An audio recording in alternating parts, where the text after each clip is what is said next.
Alors, du coup, vous venez d'arriver en Martinique, de traverser l'Atlantique. Est-ce que vous pouvez nous dire comment vous vous sentez? Fatigué. Un peu poisseux. Ouais, très poisseux, ouais, salé. Très salé Alors, surtout, mais... Les qualifications ont été un petit peu compliquées, vous pouvez revenir dessus? Les qualifications, là... Oh non, on avait eu un pire temps que ce qu'on a eu en partant, là, quand on a fait notre qualif, la tracée des Golfe de Gascogne. On a eu 30 heures de machine à laver. Le bateau bougeait dans tous les sens, on pouvait rien faire, à part vomir un peu et dormir. Et ça a été quand même beaucoup plus simple cette fois-ci de traverser le Golfe de Gascogne, et même le Cap Finistère nous a paru presque simple. Mais du coup, vous n'avez pas perdu foi après les qualifications, vous vous êtes dit on continue, on y va quand même. Ouais, c'est pour ça qu'on y va. Si ça avait été simple, on serait pas venu. Est-ce que vous pouvez nous parler sportivement? Qu'est-ce qui a retenu vraiment qu'est-ce qui retient votre attention sportivement dans cette course? Bah, c'est vraiment une course, pour moi c'est pas une course de vitesse, c'est une course de navigation, c'est vraiment le nerf de la guerre et c'est là où on a eu le plus de travail. Ça a été le plus dur pour nous aussi, parce que finalement après le bateau il fonctionne bien, on a fait un choix de voile qui était assez cohérent.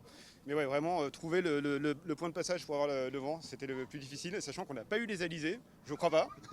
Et voilà, donc du coup c'était tous les jours.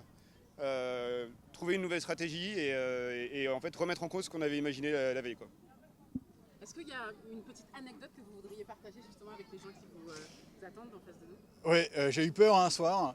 J'ai entendu un hurlement. J'ai un appel au secours. Donc Jean-Baptiste qui m'a appelé au secours, je pensais qu'il était tombé à l'eau. Et en fait, il s'était pris un poisson volant dans la figure. Voilà. Juste ça. Le premier d'une longue liste. Ouais, le premier qu'il a eu. Alors moi, j'en ai eu aucun, mais ça m'a pris pas mal. Je les attire, je sais pas. Ils viennent à moi. Et j'ai eu très peur. Je me suis dit merde, il y a un problème. Je suis sorti une furie. Et il me dit ah, regarde là, regarde là. Et il y avait un poisson volant qui gigotait dans le cockpit. Et il était hors de question que je le touche. Ouais, moi j'étais en train de barrer, j'avais des choses à faire. Voilà. Et je crois que j'ai mis 3 jours à m'en remettre. Je me suis quand même bien marré après. Et comment ça a fonctionné le binôme? Parce que vous êtes beaux-frères, vous avez fait la traversée ensemble. Comment vous vous êtes organisés, l'écart de sommeil, l'ambiance à bord? On faisait toutes les 2 heures la nuit. Et le matin, je faisais une sieste. Et l'après-midi, Alexis faisait une autre sieste. Et puis voilà, grosso modo. Dans la bonne ambiance, personne ne s'est tapé dessus, tout le monde s'entend bien? Non, on s'est pas tapé dessus, non. Et on est presque prêts à repartir ensemble en plus. On parle déjà d'une prochaine Cap Martinique. Alors, faut pas que ça s'ébruite trop pour l'instant. Ah là là, c'est enregistré. Mais on est prêts à repartir, donc oui, on s'entend bien. Et c'était plutôt... On s'entend bien malgré le fait qu'on n'articule pas et qu'il n'y a que nous qui nous entendons bien. Personne ne nous comprend, mais c'est très bien. C'est quoi le plus beau souvenir de la traversée? Il y en a beaucoup des beaux souvenirs. Moi, je pense que c'est vraiment les nuits de pleine lune. Ça, c'est incroyable, ça. Oui. Ouais. Et moi, il y a des moments où j'étais en train de barrer et je me retourne, je me dis, il y a un cargo qui est derrière moi, quoi. Et non, c'était la lune, quoi. Tellement c'était fort, quoi. Et moi, c'est plutôt ouais, dans le large du Portugal, les surfs. Là où il y avait du vent, il y avait des vagues. On a quand même fait des surfs qui allaient assez vite, et ça, moi, j'aime bien.